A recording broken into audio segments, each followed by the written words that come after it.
Olá, tudo bem com você? Estamos chegando com o Diálogos da Cidade, o seu programa sobre conversa, temas importantes do nosso dia a dia. Gente, o carnaval é tempo de alegria, cor, música e encontros, né? É uma das festas mais importantes do país que movimenta a cultura, turismo e também a economia. Mas, junto com a folia, infelizmente, também aparecem problemas, né? Preconceito, assédio, desrespeito e violência ainda marcam essa época do ano. Os números de denúncias crescem durante o carnaval, principalmente entre mulheres, crianças e a população LGBTQI+. E muitos crimes, infelizmente, a gente sabe que nem sempre chegam a ser denunciados. Por isso, no programa de hoje, a gente vai falar, né, sobre um tema essencial para que todo mundo possa curtir a festa com tranquilidade: o respeito no carnaval. E eu não estou sozinho, não. Para essa conversa, eu recebo a advogada Luciana Borsoi e também o psicólogo clínico Asaf Santana. Gente, sejam muito bem-vindos ao Diálogos da Cidade. Obrigado pela participação de vocês. Eu que agradeço. Obrigada a vocês. E bora falar desse assunto tão importante, né? Carnaval ou qualquer festa precisa de respeito e vamos debater esse tema aqui. Perfeito. Quero começar aqui pela doutora Luciana.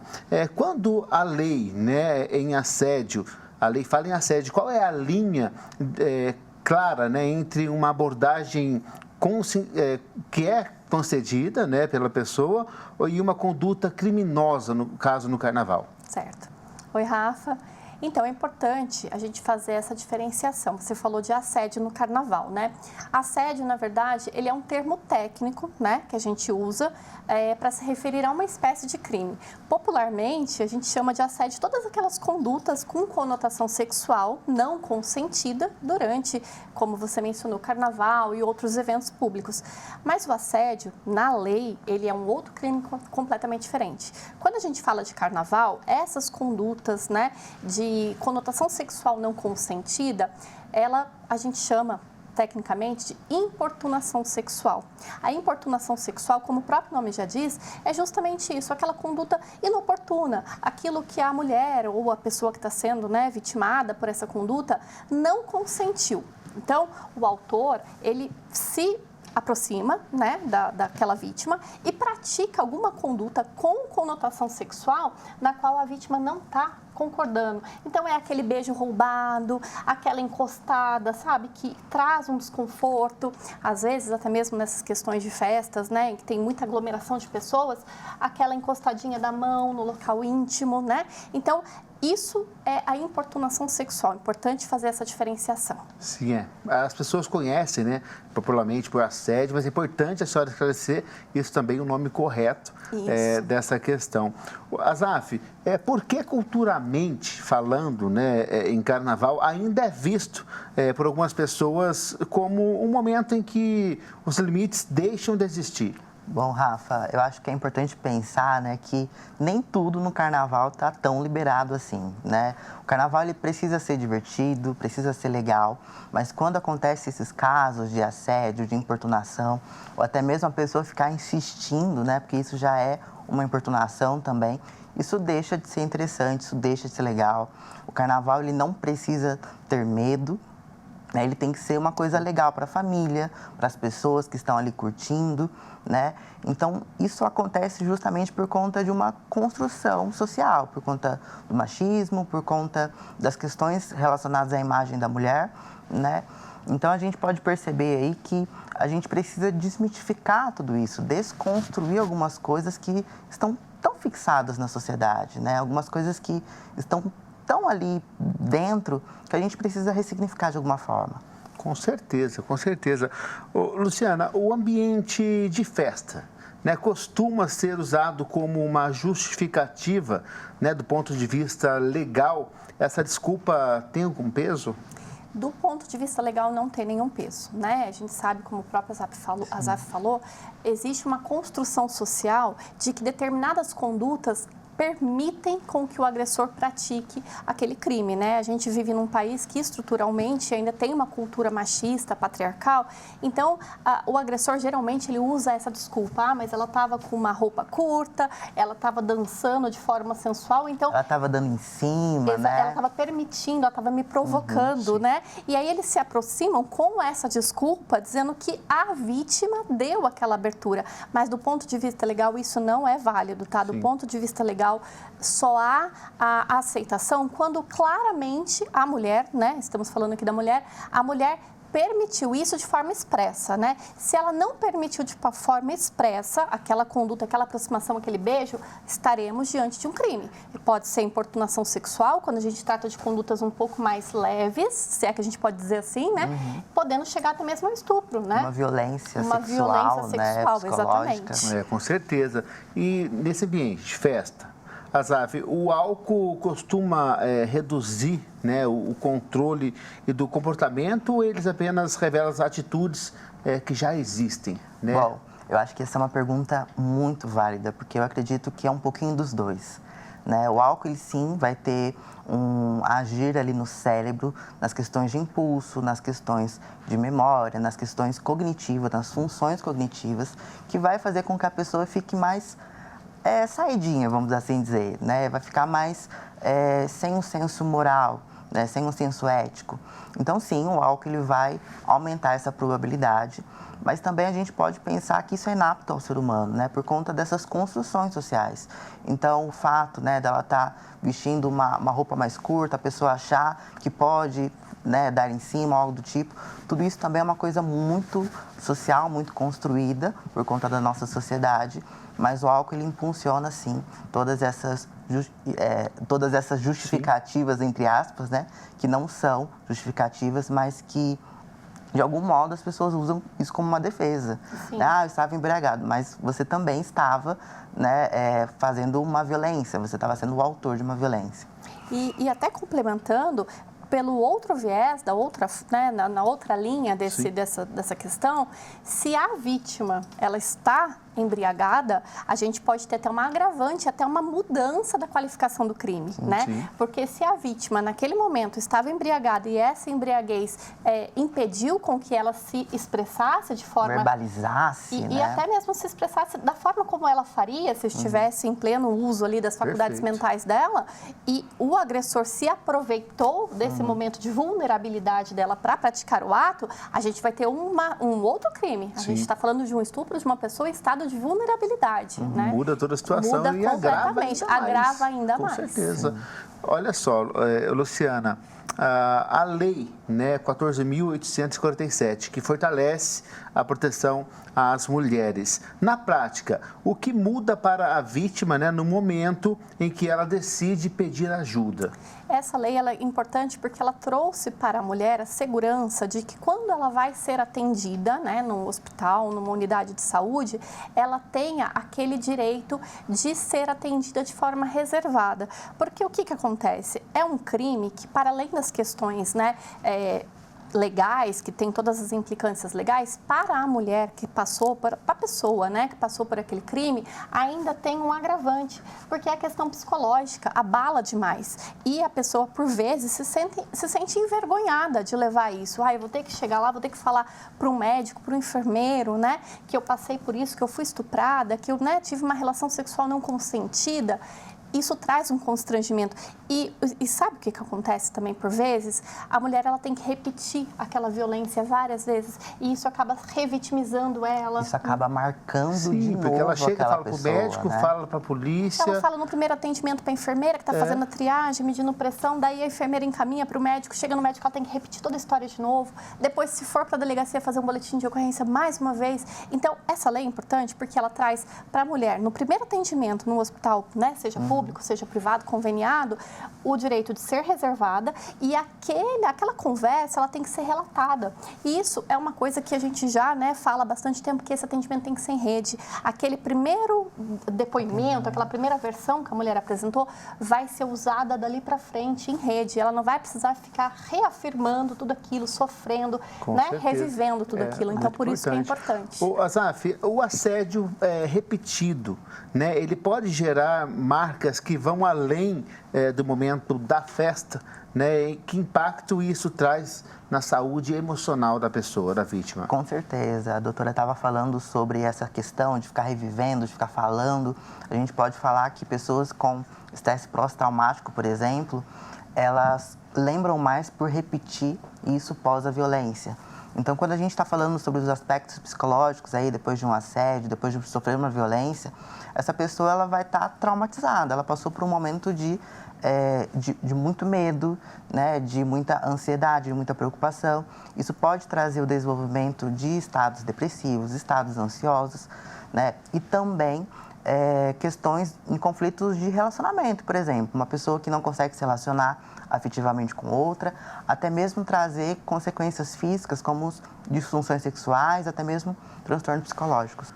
Não, com certeza, viu? E olha só, gente, vamos agora exibir um gráfico, né, e importante, viu? No Carnaval, os números chamam a atenção.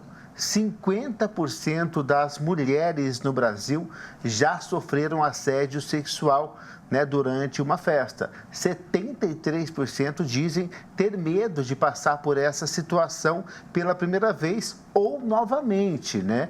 Entre as mulheres negras, esses percentuais são ainda maiores, né? Que triste esse dado.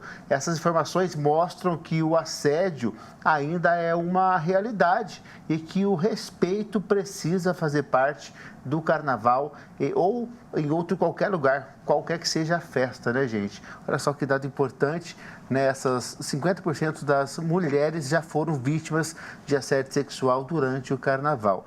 Uma situação realmente que a gente precisa, né, estar tendo atenção e alerta, principalmente as autoridades. E olha só, com esses dados preocupantes que a gente debateu aqui, eu apresentei para vocês, a gente quer saber como a Polícia Militar se prepara para grandes eventos populares. Vamos entender agora como esse trabalho funciona. Quem está com a gente é o repórter Bruno Castilho. Bruno, com você.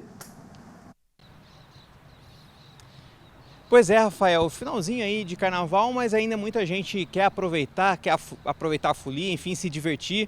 Mas até as mulheres, né, tem estudos que 7 entre 10 mulheres se sentem desconfortáveis durante os blocos de carnaval, enfim, ameaçadas até, com medo de sofrer algum tipo de assédio. Então, sobre esse assunto, a gente vai conversar com a tenente aqui da Polícia Militar, a Tenente Maine, sobre como que a polícia faz para coibir esse tipo de assédio, né? Então, Maine, como é que funciona essa fiscalização, né, nas áreas de maior concentração do público, como blocos de rua ou até as festas abertas? Então, nessas festividades, a Polícia Militar, ela desencadeia a Operação Carnaval, que engloba tanto o período pré-carnaval, os dias de carnaval propriamente dito e o pós-carnaval.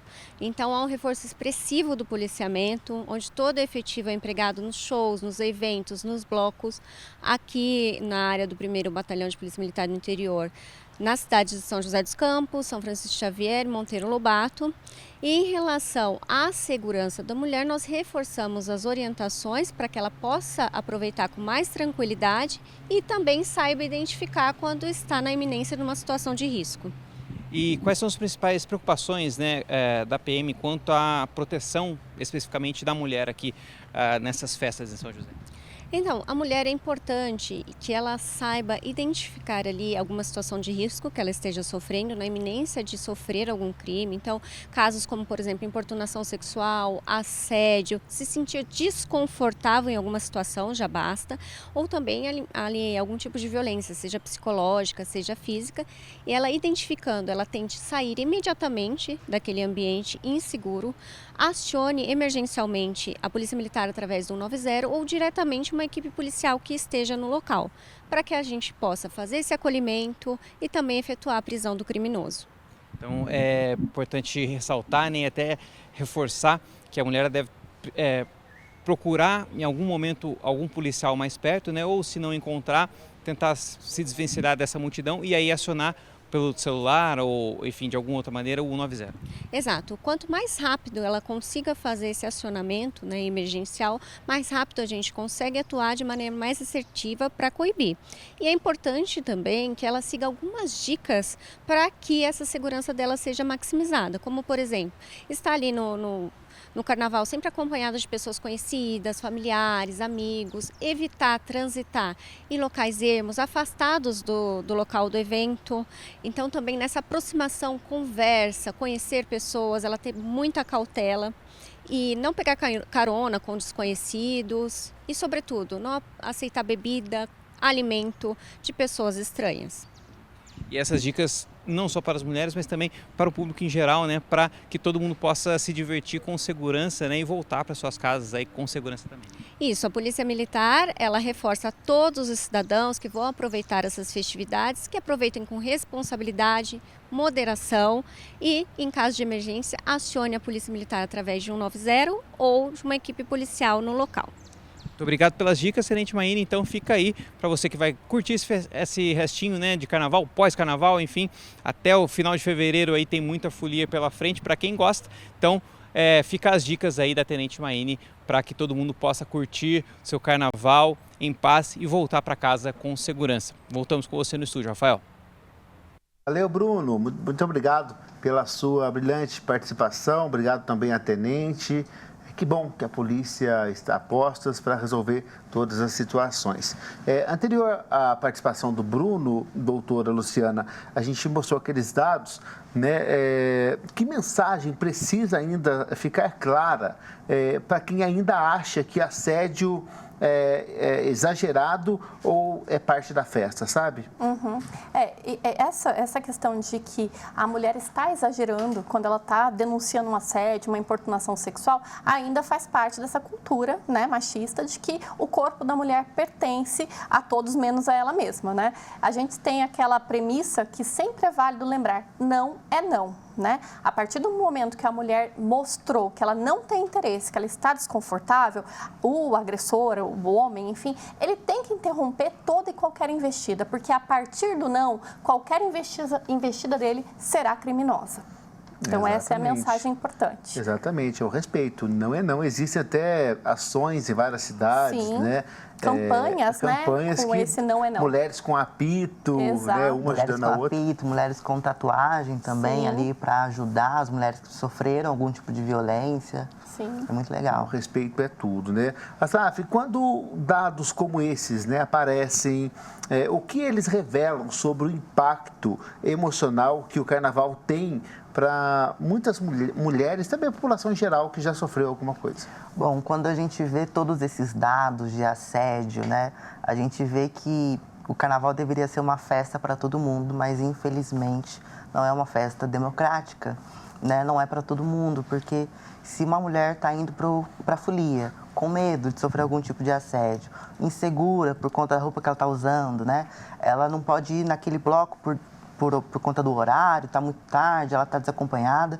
Então, assim, quando a gente olha todos esses gráficos, né, a gente pensa, poxa, tem que ser tão legal, tem que ser tão bacana, mas infelizmente não é para todo mundo, né? Em algumas minorias sociais, por exemplo, mulheres negras e pessoas transexuais também, os dados são alarmantes, né? Tem momentos ali que as denúncias elas nem chegam, porque as pessoas estão com tanto medo, estão tão envergonhadas que elas acreditam ali que a culpa sejam delas, mas não é, né? Que nem chega pra gente, né? Com certeza. E só mostra ainda mais a nossa sociedade como ela é, né? É o retrato cru ali, né? Eu acho interessante pensar, Rafael, que esses dados ele tá falando muito sobre mulheres, né? Mas a gente pode pensar que homens também sofrem assédio, Sim, né? sim. E que é tão imaginável um homem sofrer assédio que nem gráfico tem, né? Nem Pois é. pesquisa tem, né? Então é o lado ruim do machismo, né? Não que tenha um lado bom, mas o machismo também faz mal para os homens. O homem também é vítima, né? O homem Asaf? também é vítima desse machismo. Exatamente. Olha, o papo está ótimo aqui, gente. Vamos agora fazer uma pausa rápida. Fique com a gente que logo voltamos com mais um Diálogos da Cidade e até já.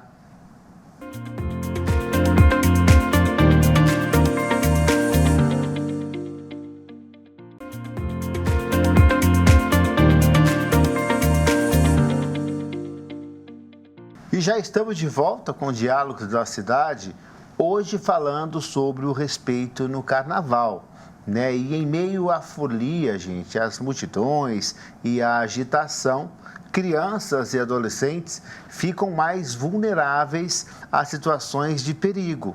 Um dado que assusta, né? Mais de 45% das denúncias de violações de direitos no Carnaval envolvem crianças e adolescentes. Para falar sobre esses números e explicar como funciona o Disque 100, a gente conversa agora com a Célia Narras, da Secretaria Nacional dos Direitos da Criança e do Adolescente. Vamos acompanhar. A gente tem um aumento do número de denúncias no nosso canal, que é o Disque 100, né, assim. E aí eu estou dizendo isso porque a gente não vai dizer que é exatamente essa festa ou esse evento, que é o Carnaval, que faz com que a violação aumente. Mas a gente tem campanhas, a gente tem uma série de mobilizações aí para garantir a proteção das crianças, para lembrar para as pessoas que é importante proteger as crianças nesse momento, para divulgar o canal de denúncia, porque a gente tem uma subnotificação dos casos de violência contra crianças e adolescentes, né? Então, quando a gente aumenta o número de denúncias, não significa que a violência aumentou, mas significa que a gente tem uma sociedade que ficou mais sensível a identificar e a procurar uma estratégia de proteção para as crianças, né? E aí o Disque, né, os canais de denúncia são estratégias muito importantes, né, de estarem de fácil acesso aí à população. Acho que as crianças ficam mais expostas à ocorrência de violência pelo fenômeno de ser criança em si, pelo momento da vida, né? Assim, elas são mais dependentes do cuidado dos outros, elas são mais dependentes para a circulação, são pessoas menos autônomas. É que a gente está falando de muitas vezes de eventos de multidão, de eventos de aglomeração de pessoas, então evitar que as crianças se percam, por exemplo. Acho que essa é uma coisa importante. Então, identificar a sua criança, a pulseira de identificação, aí tem muitas estratégias de identificação, né? Mas identificar a sua criança, deixar com ela o papel com o número do telefone que ela possa dar para alguém, caso ela precise chamar a um responsável, caso ela se perca. E aí é muito importante também que a gente tenha o cuidado aí da exposição das crianças nas mídias digitais. Então, esse é um cuidado permanente, mas no Carnaval é sempre bom reforçar isso também, né? O que é da não exposição das crianças na mídia, não exposição da localização das crianças. A gente tem que também tomar cuidado com o acesso das crianças a álcool e outras substâncias, né? Assim, então, acho que esse é um ponto. Todo mundo está na rua, é um momento de muita alegria, né, gente? De fantasia purpurina. Acho que isso é, assim, uma característica do Carnaval. E as crianças também, e as crianças e os adolescentes também têm direito de acessar esse espaço. E a gente, enquanto sociedade, o direito de fazer com que a folia seja um espaço de cuidado para todos nós. É isso, Célia. Importante participação sua aqui. Muito obrigado, viu? Doutora Luciana, no Carnaval, né, quais são as violações mais comuns contra crianças e adolescentes? Como a própria Célia nos disse, né, a questão das violações sexuais mesmo, dos abusos, das importunações que são cometidas, né? Questão também de uso de substâncias não permitidas, álcool, drogas, isso sempre chama atenção. Como a Célia trouxe para a gente essa informação, não é que isso aconteça mais no Carnaval, mas por conta das campanhas mesmo informativas que trazem para as pessoas canais ali de denúncia, isso é notificado, né, de uma forma mais expressiva. Então, o que mais se notifica nesse período são justamente as violações de ordem sexual e as também dessas questões de uso de substâncias que não são permitidas para as crianças e adolescentes. Gravíssimo, né, doutora? Sim. Azaf, situações de medo e insegurança vividas nessa fase podem deixar marcas duradouras, né? Sim, com certeza. Quando a gente está falando sobre uma criança, a gente está falando de um indivíduo que é dependente ainda, que está formando aí o cérebro dele, né? E também está desenvolvendo as crenças sobre ele, sobre o mundo, sobre o outro. Então, é muito importante que essa criança também seja amparada, seja protegida, seja cuidada. Então, vamos pensar numa situação, problema aí, né? Essa criança, ela se perdeu, né? Ela sofreu uma violência, ela bebeu uma bebida que não poderia beber na idade dela, ou até mesmo, né, questões de trabalho infantil que acontece muito no carnaval. Isso vai deixar marcas, isso vai deixar traumas. E quando a gente fala sobre ingerir álcool, por exemplo, né, a gente está falando sobre um desenvolvimento de um cérebro, né? Então, isso vai trazer ali algumas consequências neurológicas, algumas questões motoras, cognitivas também, e até mesmo pode agravar o uso de uma dependência química, né? Então, acho que é importante a gente pensar que essa criança, não somente nessas festas, né, mas por conta desse número de denúncias, né, que é expressivo, eu acho que é importante a gente atentar os olhos e vamos proteger essa criança, vamos cuidar dessa criança, né? Vamos colocar uma placa de identificação, uma pulseira de identificação. Exato. Hoje em dia está tão fácil, né? Existe os localizadores, as pessoas colocam no tênis tags, também, né? sim, aquelas tags. Então, hoje tem tantos recursos que antigamente não tinha. Cabe aos pais, né, gente, ligar o radar. Sim. Né? Porque a gente sabe que os adolescentes hoje acham que pode ter independência, pode fazer o que querem. Eles querem, mas o pai e a mãe têm que estar responsáveis. Não é assim, né? E seguir atrás, estar junto com o filho, porque realmente o mundo aí fora está daquele jeito, como a gente está falando aqui, né? E, Rafael, eu acho interessante pensar também, né, que a educação começa na família. Então, a família também precisa falar sobre a questão sexual, o que é um assédio, o que é um abuso sexual, o que é sexo, qual parte do corpo ali não pode ser tocada, não pode ser mexida. Então, é importante a família também psicoeducar essa criança, né, fazer uma educação sexual para que ela seja mais atenta. Não que Interessante isso. Não pode fugir dessa questão. Sim. Tem que ser um papo mais aberto mesmo. Não que a criança seja responsável por tudo isso, mas a família também precisa estar atenta e conversar sobre isso, ter um diálogo aberto. E tudo isso é muito importante. Importantíssimo. Até para que quando a criança vier, se vier, né, a passar por uma situação de violação, de ordem sexual, ela saiba identificar, né? Isso que foi Sabe feito que ela tá comigo sofrendo. não é legal, né? Esse ponto que me foi tocado é uma parte íntima, então não tem essa pessoa que tocou, Não não foi uma teria esse brincadeira, direito. né? Exatamente. Não Eu existe preciso brincadeira. expressar isso, Sim, né, para os meus converse com alguém responsáveis. sobre isso. E os Excelente, adultos viu, ali gente, vocês tomam levantarem. as medidas cabíveis, Sim. né? E é importante lembrar, Rafa, que mesmo em caso de adolescentes, como você diz, os adolescentes eles se sentem mais fáceis, né, assim, de poder sair, eles têm uma Exatamente. liberdade maior, mas a gente tem que lembrar que os pais, os responsáveis legais serão responsáveis por essa criança, esse adolescente, até a maioridade. Então, enquanto não atingir 18 anos, não importa se é um adolescente de 16, 17 anos, a responsabilidade sempre vai ser dos pais ou dos responsáveis legais. Exatamente. Doutora, em grandes eventos públicos, né, o que o Estatuto da Criança e do Adolescente garante, né, em termos de proteção mesmo?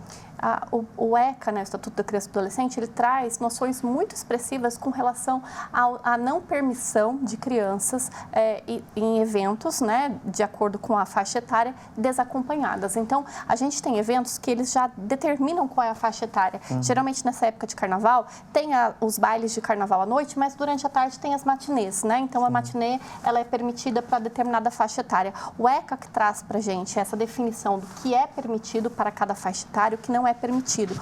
O ECA também traz para a gente essa questão do uso das substâncias, né, álcool e derivados, que é totalmente proibida. Enquanto não atingir a maioridade, está totalmente proibida.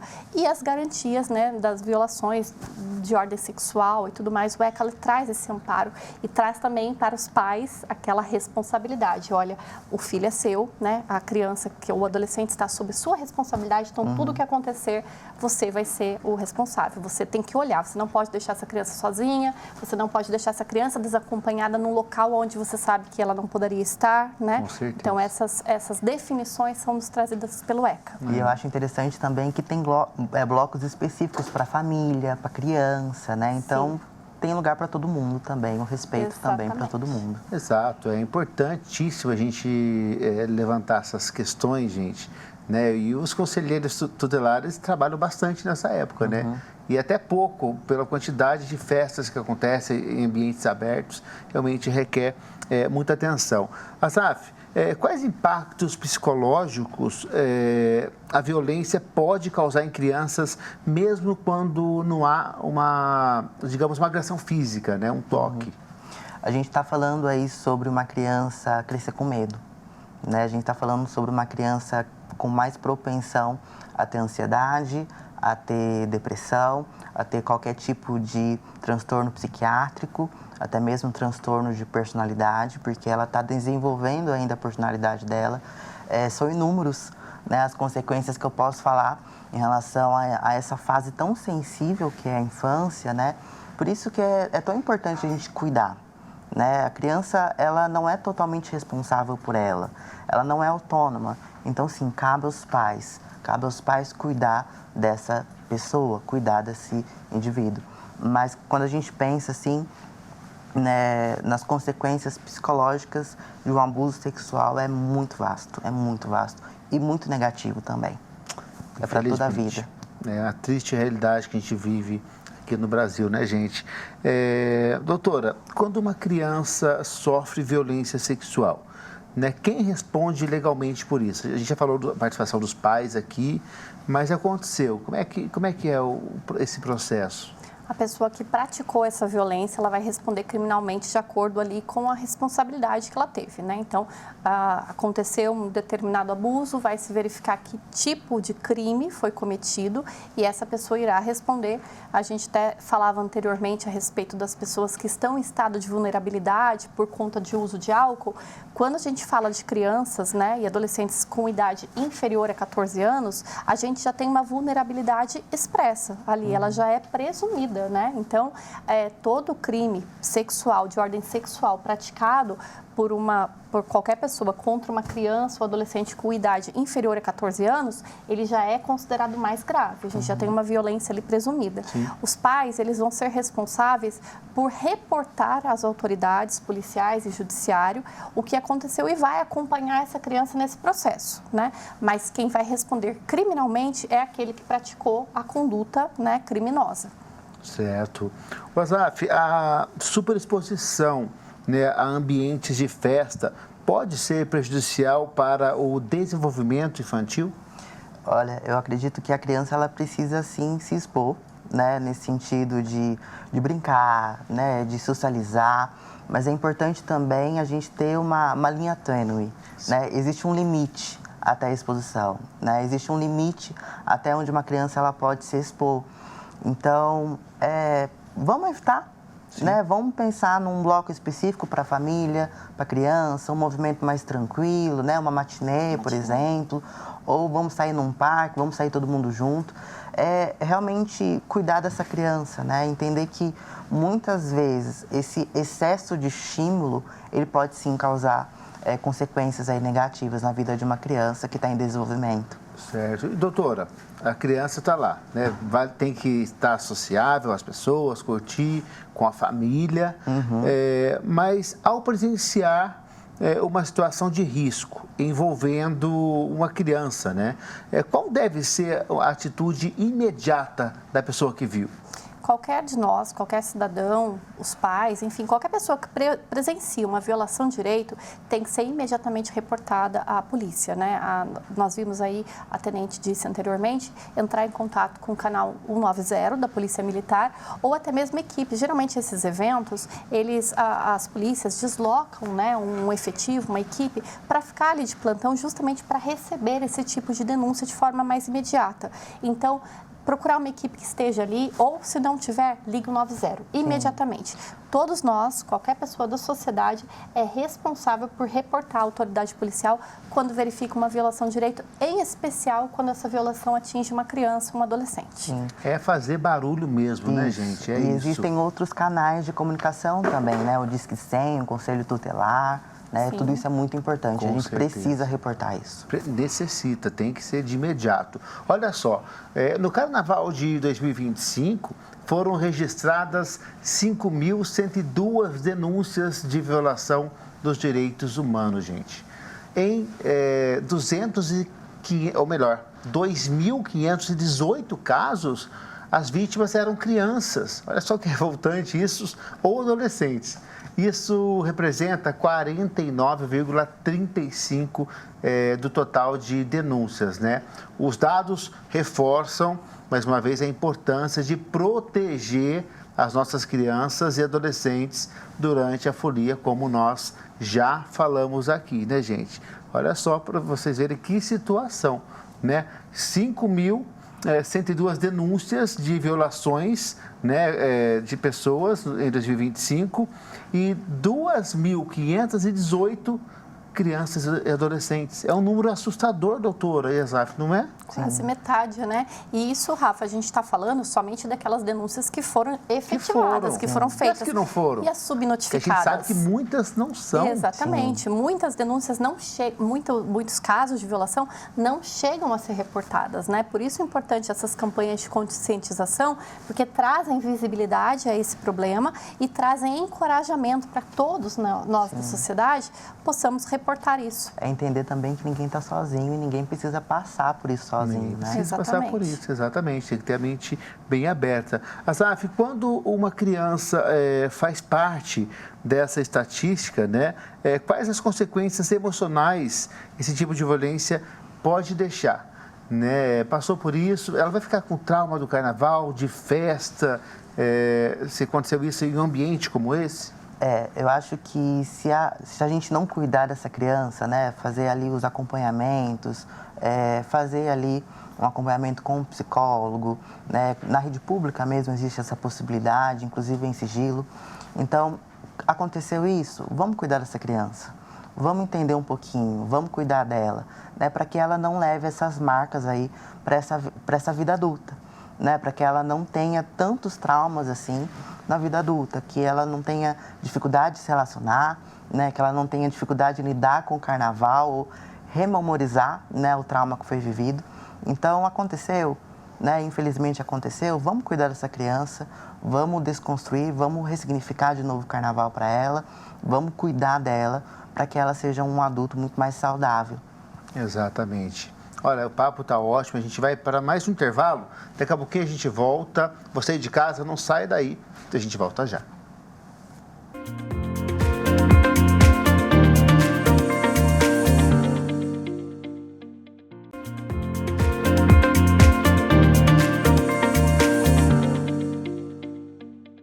E já estamos de volta com o Diálogos da Cidade. Pessoal, curtir o carnaval com tranquilidade ainda não é uma realidade para todo mundo, né? Infelizmente. O preconceito contra a população LGBTQ+, ainda limita o direito de ser quem se é. Mas aqui em São José dos Campos existem iniciativas que mostram um caminho diferente, né? O Bloco Capivara Neon reúne acolhimento, representatividade e muita alegria. A gente vai conhecer essa história agora. Quem mostra pra gente é a repórter Júlia Lopes. Vamos acompanhar com a gente? Carnaval é tempo de folia, alegria, curtição, mas também de respeito. O Bloco Capivara Neon surgiu há 4 anos aqui em São José, com o intuito de ser um ambiente seguro para mulheres e para a comunidade LGBTQIA+.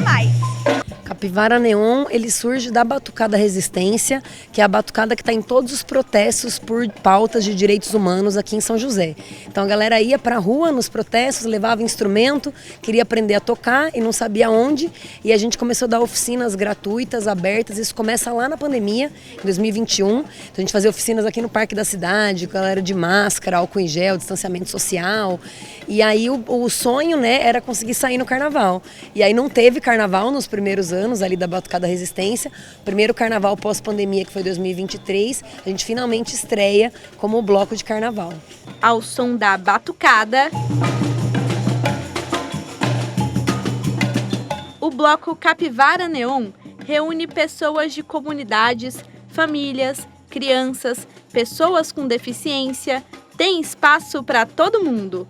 E o que não falta é respeito e liberdade. E é um bloco que inclui a diversidade completa, né? Então tem as crianças, tem adolescentes, tem famílias de tudo que é tipo, não tem só um tipo de família não, família na sua diversidade também. E as comunidades todas, né? Feministas, LGBTs. Então é um bloco muito firme na proposta da inclusão.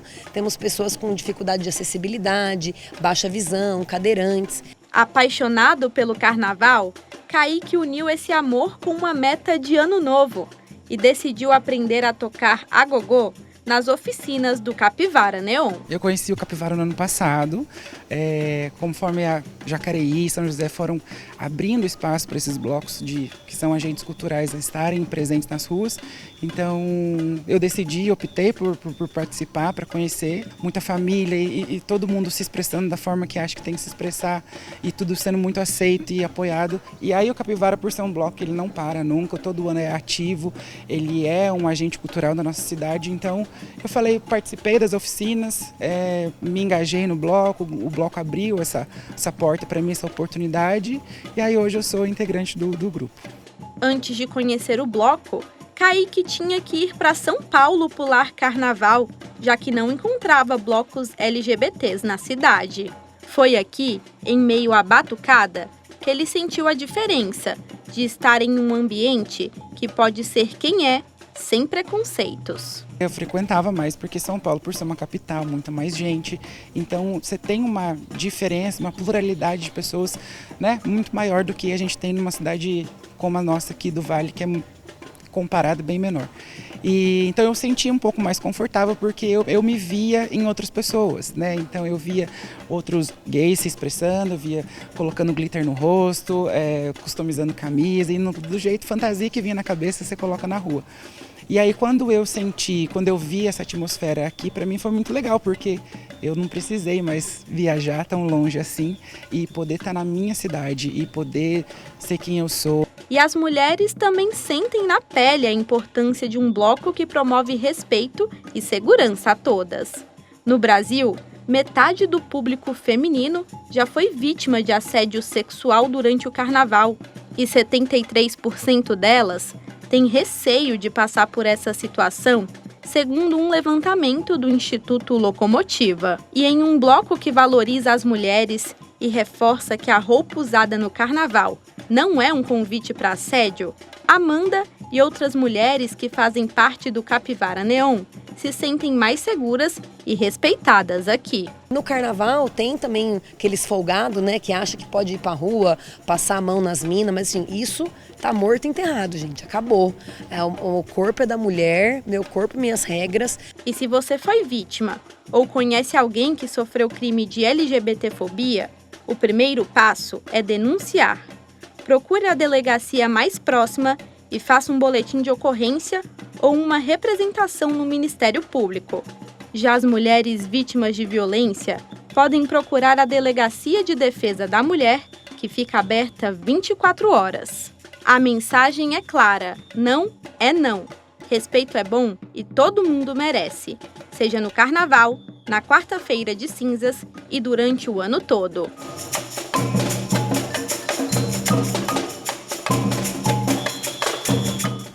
É isso, Júlia. Não é não. Parabéns pela sua reportagem e parabéns ao bloco também, Capivara Neon, que leva essa alegria para todo mundo, né, gente? Doutora Luciana, agora vamos falar de LGBTfobia, né? É crime no Brasil? Como a lei enquadra situações de discriminação e violência? É crime. É importante falar. LGBTfobia é crime no Brasil e qualquer ato que traga desrespeito, justamente pela questão dessa identificação da pessoa, né, vai ser crime. E a gente pode dizer agora, até com um pouco mais de tranquilidade, que isso não é antigo, é recente, mas vem sendo bem aceito, né, nos tribunais, enfim, essa questão da responsabilização criminal da pessoa que pratica qualquer ato de desrespeito, de discriminação específica pelo fato da pessoa fazer parte da comunidade LGBT+. Inafiançável. Inafiançável, justamente. Exatamente. Azaf, por que tantas pessoas, né, você que cuida de gente, tem pessoas LGBTQ+, ainda sentem medo, né, de ocupar espaços públicos, mesmo em momentos de festa? Eu acho que é interessante pensar, né, que o carnaval ele sempre foi um espaço de muita representatividade, né? Mas, ao mesmo tempo, existe poucos momentos na qual uma pessoa gay pode se sentir pertencente, né, nesses lugares por conta da homofobia, né? Ou por conta do preconceito, medo de sofrer violências simbólicas também, né? Muitas vezes existe a questão da fantasia, na qual pessoas aí usam identificações de orientação sexual e identidade de gênero, né? Como fantasia, como brincadeira, e não é, né? Então, a gente tem todas essas marcas. O Brasil, ele é o país que mais mata homossexuais no mundo, né? As pessoas gays são as que mais sofrem nesse país. Então, acho que é importante a gente pensar também que existe pouco espaço, né? Não somente no carnaval, mas quando a gente amplia tudo isso para o mercado de trabalho, para a vivência, né? Os dados são alarmantes. Com certeza. Doutora, durante o carnaval ou qualquer festa, qualquer ambiente que seja, o que a vítima deve fazer, né, ao sofrer violência ou discriminação? Imediatamente reportar à autoridade, né? Se falávamos anteriormente, se houver uma equipe ali no local de plantão, fazendo segurança, fazendo justamente essa campanha, né, pelo respeito, pela a curtição moderada, já procura essa equipe, já faz a denúncia ali, imediatamente já reporta isso. Se não houver, liga para o 190, algumas cidades dispõem da patrulha da própria Guarda Municipal, né, como é o caso de São José dos Campos, então também a Guarda Municipal também está atenta a isso, mas é importante que se faça essa denúncia, reporte-se isso às autoridades, porque como a gente tem esses dados que foram apresentados aqui, a gente mostra a importância de trazer isso, né, ao conhecimento das autoridades. A gente ainda falou também a respeito das subnotificações. Muitas pessoas experimentam isso e por questões de ordem pessoal, vergonha, constrangimento, dificuldade, medo, até mesmo a dificuldade de chegar, né, e levar essa denúncia adiante, a gente acaba não tendo dados tão fiéis. A gente só vai ter uma noção, né, mais ou menos assim, com esses dados, a partir dessas denúncias. Por isso que é importante. Muito importante. Asaf, o carnaval, ele amplia preconceitos ou apenas expõe, né, atitudes que já existem no dia a dia? Ele expõe. Eu acho que fica até muito escancarado de tanto preconceito que existe. A gente acaba falando aí sobre as fantasias, sobre os nomes, né, sobre as vestimentas. Então, o preconceito no Brasil, ele já existe, né? O carnaval é uma festa que o Brasil mostra para o mundo, né? Então, acho que isso já expõe muitas coisas das nossas próprias raízes, da nossa própria sociedade, que precisam ser desconstruídas. Então, é o momento ali que o mundo está vendo o Brasil, mas também vê aí todos esses preconceitos enraizados na cultura brasileira. Infelizmente, né? Infelizmente, é triste, né, essa realidade. A gente já falou aqui, a senhora acabou de falar da subnotificação, né, ainda é grande. A senhora que entende de direito, já certamente atendeu pessoas relacionadas, por que tantas vítimas, pessoas deixam de denunciar, doutora? Qual é esse preconceito, esse medo? Por que chega a ponto de se calar, né? Medo do quê? Então, um grande motivo é o fator psicológico mesmo. O medo do agressor, o medo do julgamento, né, da pessoa que vai receber, porque a gente sabe que, infelizmente, a gente ainda não tem um atendimento 100% como deveria ser, né? A mulher que é vítima de uma situação de violência, quando ela vai levar essa denúncia adiante, às vezes ela não é muito bem atendida na unidade policial. Agora, é recente, aqui temos na nossa cidade uma delegacia de defesa da mulher 24 horas. Antes isso não era uma realidade, então ela tinha que se deslocar a um plantão policial normal, onde ela seria atendida por homens, né? Então, existem muitos fatores, mas o grande fator é justamente o medo do que vai receber ali, né, de atendimento, de acolhimento ou não, e, por vezes, o medo do próprio agressor, de represália, porque quando a gente fala de violência sexual contra crianças e adolescentes, meninas, meninos, assim, 80% dessas violações acontecem por pessoas próximas da família, ou dentro da própria família, ou da família estendida, tios, amigos primos. muito próximos. Então, ou seja, é o medo porque convive com aquele agressor. Não é um agressor que ela viu uma vez e nunca mais vai ver, é uma pessoa com quem ela vai continuar se relacionando. Então, essa questão do fator medo é o preponderante. a retaliação também, né? Sim. O medo dela sofrer de novo uma outra violência. A forma como a família vai encarar, se a família vai acreditar naquilo que ela está reportando, porque às vezes... Vai validar essa dor, né? Porque muitas vezes são pessoas acima de qualquer suspeita, né? Os agressores são pessoas ali muito próximas da família, ou, por vezes da própria família, que são pessoas ótimas, que se relacionam bem com todos os demais. Então, a vítima, ela fica até pensando, mas como é que eu vou dizer, como que vão acreditar que ele, né, ele expressa ser uma excelente pessoa e foi capaz de fazer isso comigo, né? Eles vão me descreditar. Então, tem toda essa questão psicológica envolvida. São pessoas mascaradas, né? Sim.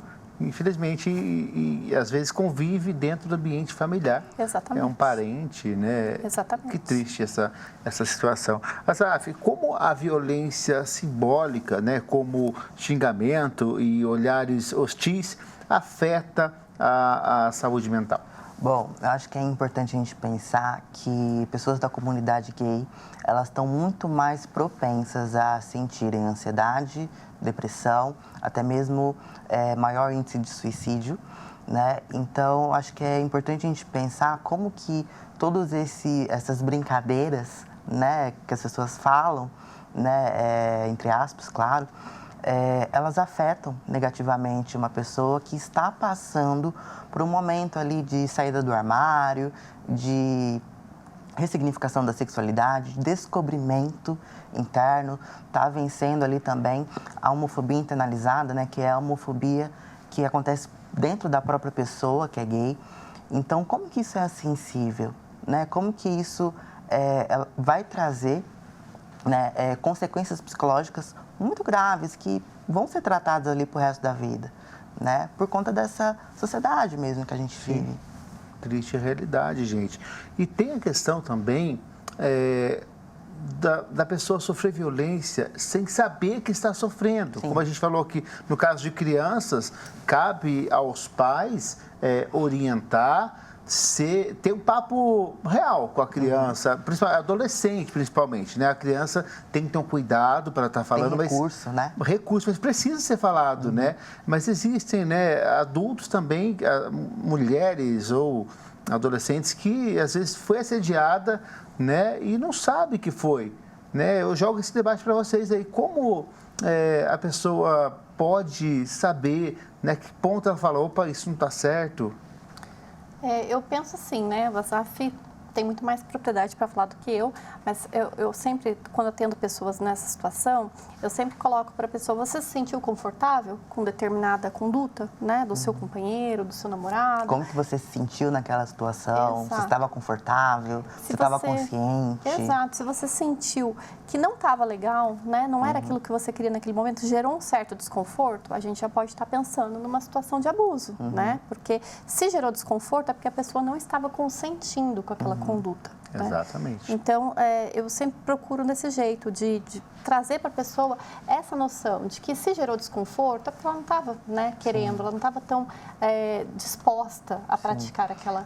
E anterior a isso também as pessoas podem ter mais recurso hoje, né? Então essas campanhas de não a não, contra assédio, quando a gente vem falando aí do ECA, que é o Estatuto da Criança e do Adolescente, então é importante a gente dar recurso para essas pessoas, a gente falar realmente, né? Exato, gente. E tudo isso que a gente está falando, entra também a questão de xingamentos, ofensas, não é só o toque. Né? No carnaval, acho que não tem leis, não tem nada, não, mas a violência verbal, isso aí às vezes dói mais até que, né, ofensas. Uma questão moral também. Moral. Exato. É aquela velha cultura de se achar que durante essas festas não existe lei, né? Assim como questões que envolvem internet, eles acham a internet terra sem lei. Foi-se o tempo, né? Foi-se o tempo. Em que não existia lei no ambiente virtual e que não se existia lei, né? Existia sim, mas não era tão aplicada nessas festas populares. Hoje isso é muito trazido para o judiciário tem dado uma resposta muito satisfatória, né, para essas demandas que chegam, mas é importante que elas cheguem, né? Só teremos essa resposta de forma adequada e efetiva se essas demandas chegarem ao judiciário. Por isso, mais uma vez, a gente reforça a importância de se reportar isso. E felizmente, né, para a gente ir para o nosso gráfico aqui, a mídia hoje ela é muito forte em relação a isso. Sim. Né? Hoje o programa aqui que a TV Câmara está realizando, o Diálogos da Cidade, sobre esse assunto é muito rico. A gente vê outros veículos de comunicação sempre abordando esses assuntos, né? Repreendendo essas pessoas que cometem essas ações. Olha só, gente, no carnaval, a subnotificação, como a gente já falou aqui, né, ainda é alta. Mais de 80% das pessoas LGBTQ+, que sofreram algum tipo de preconceito, não registraram denúncia.